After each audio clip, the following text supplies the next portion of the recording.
Shastram Kevalam Yanam Murati Dvandvatishtam Gatanasatrasham Tattam Syari Laksham Ekam Nityam Vimalamachalam Sarvadhi Sakshi Bhutam Bhavatitam Tribunarahitam Sadgurum Tam Namami Naham Karta Prabhudeep Karta Maha Prabhudeep Karta Hi Kevalam Om Shanti Shanti Shanti.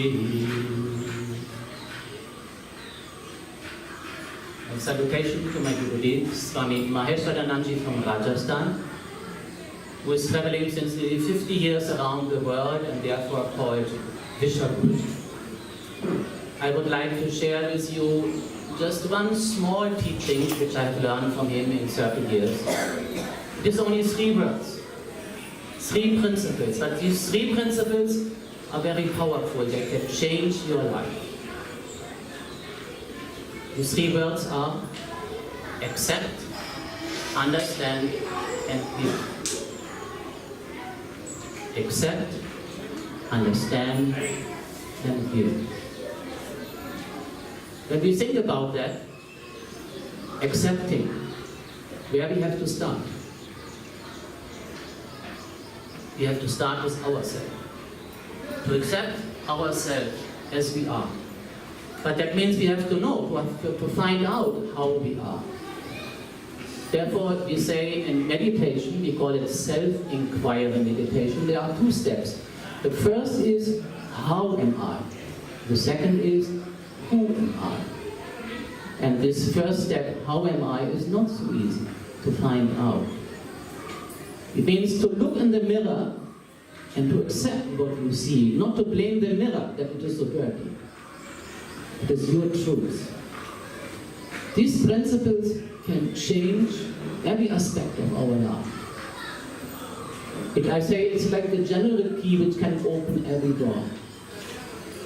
Accepting. To accept my life experiences, to accept my body, to accept criticism, to accept whatever happens to me in my life. To make clear what I mean, I will just give a small example. One man goes every morning before he goes to work to a tea stall and has a chai. The people know him. When he comes, he will automatically get his chai, have it, and then proceed to the work. Now one morning, the situation is different. He comes, and nothing happens. They ignore him. So he waits. Then he calls the waitress. And again, nothing happens. Again, he calls. Finally, after some time, she comes with a chai, but she is a little bit out of balance. And in front of him, she spills the chai just over his shirt. How would you react? Usually, everyone angry. First, you react, you ignore me. Now, you bring the chai here, and I have to go back, change my dress. Anger. Natural reaction. Natural. Accept, understand, and give. Today is something different. Try to accept it, try to understand what happened today.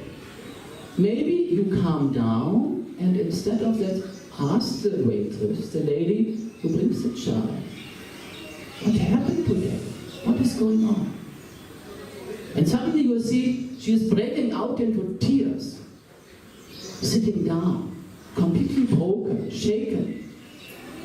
You know, this night my husband has left me. So now look at yourself, look at your emotions. Only one sentence from her and the whole situation is changed. Now you understand. First, provisionally you accepted the situation. There must be something. You try to find out the truth behind it. You get the information from her, and everything is changed. Where is your anger now? Your anger is turned into compassion. You feel now sorry for her, you think how to help her. You see, so simple, and it can change the whole situation. Before there was anger, there was aggression, suddenly there is love, there is compassion. This first principle of accepting is very powerful. It is actually that what we call santosh. Accept your life situation, be satisfied with that what you have. That is the real key to happiness. You can read it in the Patanjali Yoga Sutras. It is one part of the yama and niyama principles. Santosh is very powerful. The real key to happiness. Our master uses to say, the beggar who is happy, has satisfied with what he has, compared to a king who has everything but still wants more. Who is more happy? Santosh, accepting, is the key to happiness. There's an old ancient story from China. It was a time when they built this big wall. That was, of course, not this high-tech technology, but thousands of young people had to work hard, and most of them actually, they died there. In this time, plays the story. There's a small village. In the village, there was one old man, and he was respected as a wise person. But no one really understood him.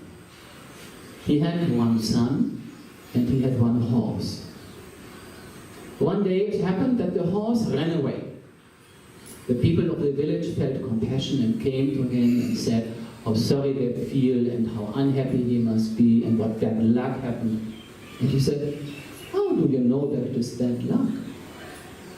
They were astonished about his reaction and went back. Now this horse had gone far and joined a herd of wild horses. So now it became part of this group of horses, and they were going around for some days. But then after maybe 2-3 weeks, this horse finally got homesick. It slowly started to make the way back. Now, because they had become friends, with this horse, the other horses also came along. And one day in the morning, the old man gets up, looks outside, and sees not only his horse is back, but 7 horses. Now the villagers were astonished. First, he has lost his horse, now he has 7 horses. And they came to congratulate him. How happy he must be, what a good luck it is.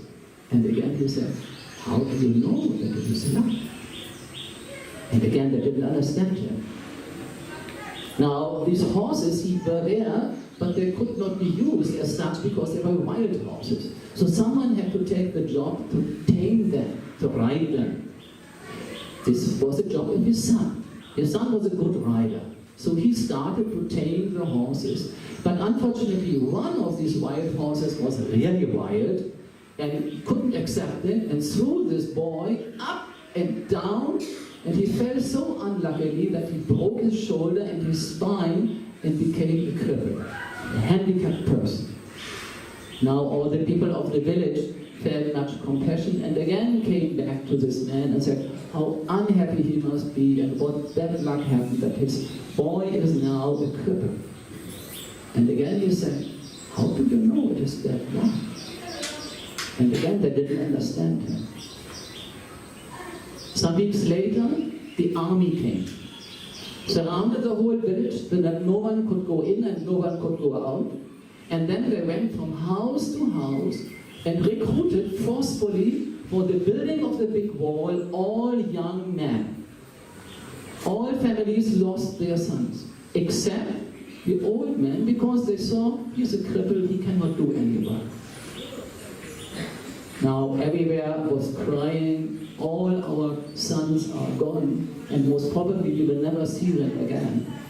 And again they went to the old man and said, how happy you must be that you at least have still got your son. We have all lost him. Again he said, how do you know that it is love? Finally, they decided he must be really the wisest man in China, and they wanted to make him the mayor of the city. But he refused, because they didn't understand his secret. They thought he knows the future. And because of this, always looking around the corner, what is next? He is happy. No. He simply accepted every turn of life. You can say either as a will of God, or you can say as a karma. Accepting our life, accepting every life situation. That is the true key to happiness. I will tell you another story which was for me very touching when I got to know. It's a true story, I must say this in the beginning. This giving. Accept, understand, and give. One important aspect of giving is forgiving. When you understand the situation, when you accept the situation or the other person, then naturally you will want to help, to give, to serve, to do something positive. And sometimes it seems to be impossible. And still it is possible. I read this in a book of a Buddhist master, Jack Cornfield. He was riding in America. He was riding in the train. Opposite to him was sitting a man, and they talked. This other man was working in the rehabilitation of young criminals, means teenagers who had to have done some crimes, and he tried now to help them. So he talked about one case which he had experienced some time ago.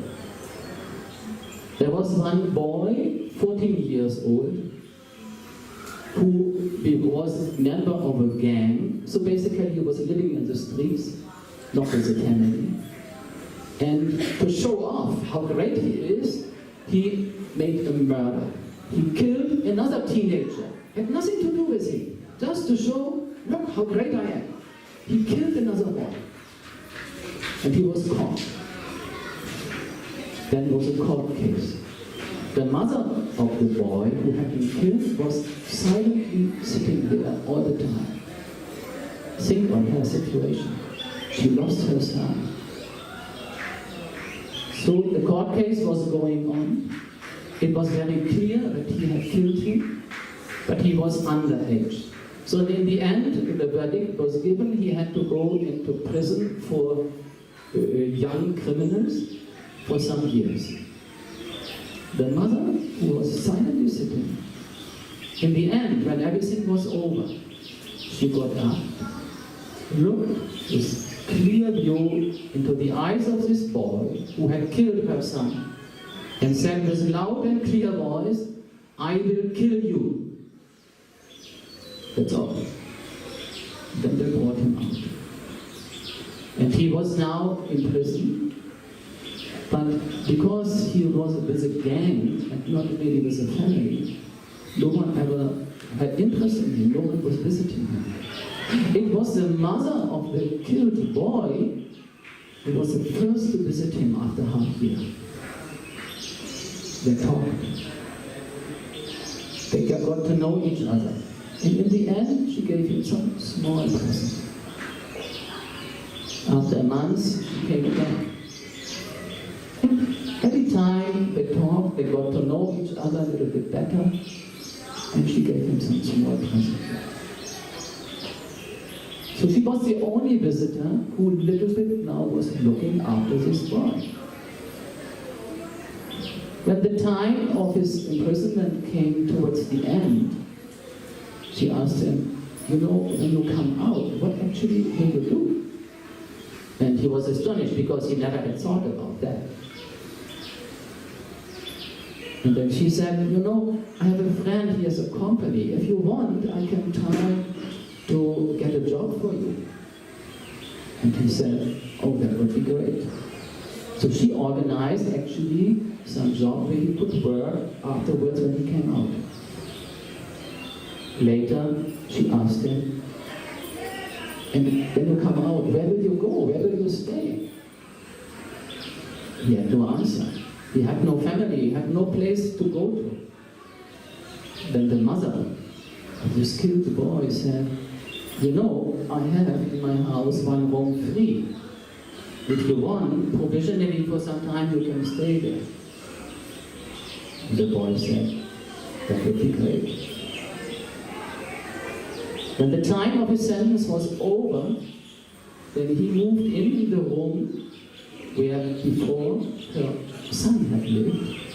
She cooked for him, she cared for him, he worked on the job which she had organized for him.